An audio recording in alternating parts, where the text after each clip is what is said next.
How you doing? So, there's so much information on this case. Bryan Kohberger, wherever you look on this niche, there's some bit of information. Yesterday, I received around 57 emails. Need to look at this, need to look at this. And look, I love it because I can get to look through the stuff, and you guys are fantastic at finding stuff. So thank you. But what it also shows is what I kind of expected. As soon as you've got a face, you've got a name, it's then sort of hunting season on that person. And what I don't want you to think is, look, well, he deserves it. He did this crime, and he deserves to be pulled over the coals. But what happens is it gets very difficult to sort the wheat from the chaff. I was reading this thing. I would bring it down. Do you want me to bring it down? Well, I'll just read it because it's boring. And it's talking about a childhood friend. It says, a childhood friend is revealing new details about the 28-year-old graduate student accused in the brutal stabbings. Kohberger's childhood friend, Thomas, spoke to ABC News describing the Idaho murderer suspect as mean in high school. What high school kid ain't mean? That is 90% of people in high school. I think I was quite mean at times. Kohberger was eager to be seen as dominant. He would grapple me and put me in headlocks and arm bars and stuff like that. What, when you were 7? Jesus. Kohberger's family released a statement which reads, first and foremost, we care deeply for the 4 families who have lost their precious children. There are no words that can adequately express the sadness we feel, and we pray each day for them.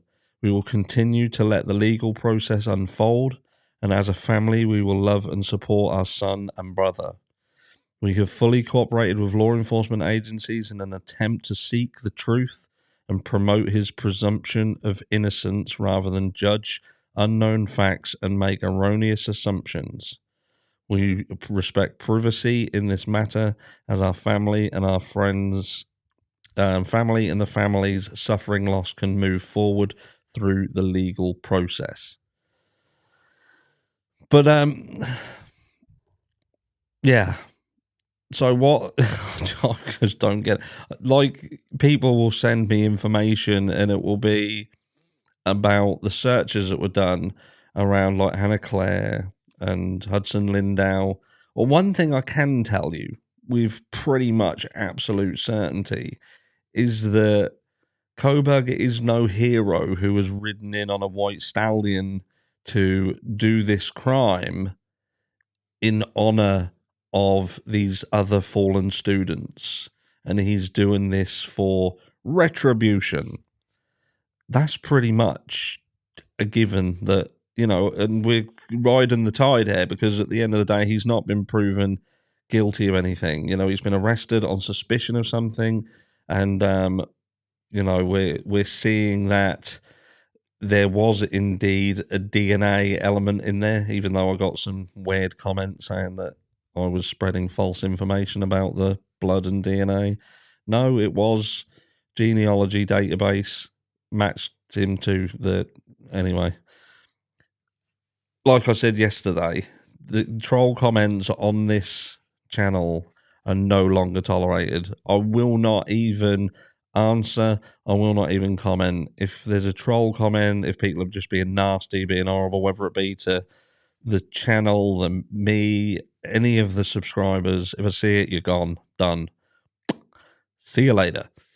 But yeah, in this case at the moment, there is not many facts. We was told at the press conference after Kohberger was arrested that, look, the only real source of information is going to be through the court process, through the legal proceedings. We expected a load of stuff to come out, but look, I am steadfast in my feeling this is nothing to do with Hannah Clare. This is nothing to do with Hudson Lindau. Now, don't get me wrong, I could be completely wrong, but I think if that was the case, and this isn't the guy, because this guy does not, by any stretch of the imagination, seem to be that kind of person. The more I look at things, the more I hear things about Bryan Kohberger, the more I feel that he was someone who was studying what he was studying. He had a very dark, macabre brain, and I believe he did this and thought that he could get away with it.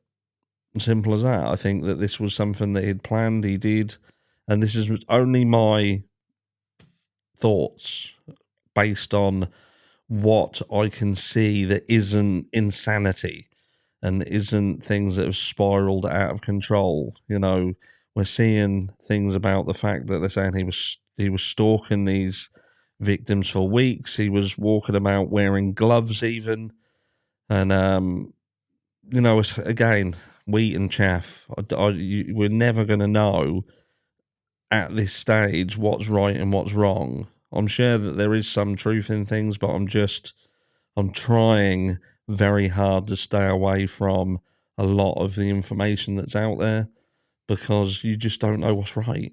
All we know is the guy's been arrested and he's going to go through the process, and hopefully whatever happens, that justice is served. But like I say, I can't see him being, he's not going to turn out to be anyone's hero. Let me know what you think down below. Where are you with it? Well, now you're seeing everything that's out there. You know, we're seeing the video that may or may not have been him talking about the intricate details of the case. Again, I still cannot 100% conclude that was indeed him.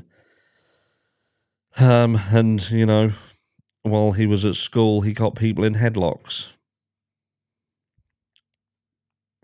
I'll catch you in the next one.